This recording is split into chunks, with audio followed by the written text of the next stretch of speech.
দর্শক, খুবই দুর্দান্ত একটা খবর। সেটা হচ্ছে আজকের পর থেকে ঘুষের কবর রচিত। দুর্নীতি নিয়ে হুঁশিয়ারি হাসনাত সার্জিসের। তো বুঝতেই পারছেন আজকে 18 তারিখ। 18 তারিখের সবচেয়ে গরম খবর আমি মনে করি এটা। কারণ সারা দেশে ঘুষের তালিকায় যারা আছেন বা যেসব অফিসার বা কর্মকর্তারা, সরকারি কর্মকর্তারা ঘুষ খান, তাদের বিরুদ্ধে কঠিন হুঁশিয়ারি দিয়েছেন হাসনাত সার্জিস। খবরটা একটু বিস্তারিত পড়ে আপনাদেরকে শোনাই। সরকার পতনের পর বিভিন্ন সরকারি বেসরকারি দপ্তরে দুর্নীতি এবং ঘুষ বন্ধ মনিটরিং করছে বৈষম্য বিরোধী আন্দোলনের যুক্ত শিক্ষার্থীরা। আজ থেকে সব ধরনের প্রতিষ্ঠানে ঘুষ বাণিজ্য বন্ধ বলে মন্তব্য করেছেন প্ল্যাটফর্মটির অন্যতম সমন্বয়ক হাসনাত আবদুল্লাহ।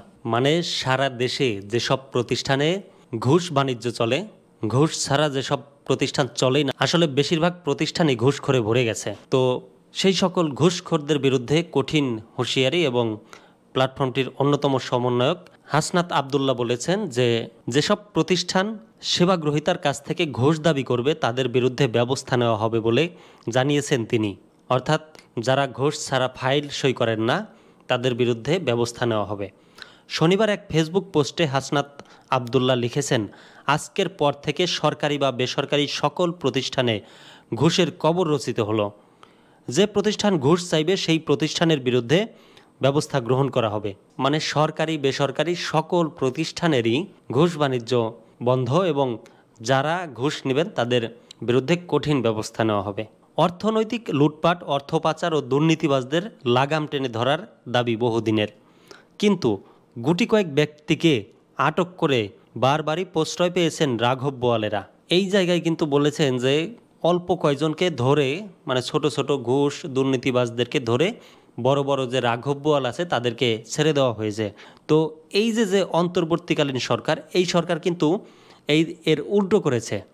রাঘব বোয়াল থেকে শুরু করেছে এবং চুনোপুঁটি বা যারা ছোট ছোট ঘুষখোর আছেন, দুর্নীতিবাজ আছেন, তাদের কাছে পৌঁছাতে একটু সময় লাগবে, আপনারা জাস্ট ওয়েট করেন। দীর্ঘদিন গেড়ে বসা সরকার পতনের পর মানুষের প্রত্যাশা দ্রুত বন্ধ হবে দুর্নীতি, নিশ্চিত হবে সুশাসন। প্রশাসনিক খাত থেকে শুরু করে সব ধরনের সেবাদাতা প্রতিষ্ঠানগুলোতে হয়রানির শেষ দেখতে চায় সাধারণ মানুষ।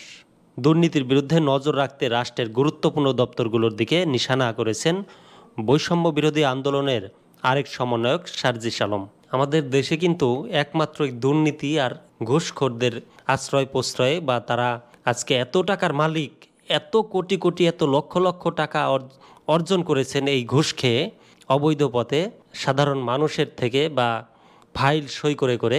ঘুষখোরদের বিরুদ্ধে এবার কঠিন হুঁশিয়ারি দিয়েছেন। দেখা যাক এই ঘুষখোরদের বিরুদ্ধে কী ধরনের ব্যবস্থা নেওয়া হয়। আর আপনারা যারা এই মুহূর্তে এই ভিডিওটা দেখছেন, আপনাদের আশেপাশে যদি কোনো ঘুষখোরদের কোনো কারবার বা তাদের ঘুষ রাজত্ব চলে, তাহলে অবশ্যই একটু প্রমাণ নিয়ে, যে কোনো প্রমাণ নিয়ে তারপর আপনারা সংশ্লিষ্ট থানায় যাবেন, তারপর তারা ব্যবস্থা নিবে হয়তোবা। কারণ এতদিন অনেক অবজেকশন করার পরে বা কমপ্লেন দেওয়ার পরে কোনো কাজ হয় নাই, এখন ইনশাল্লাহ হবে, সবাই এটাই আশা করছে।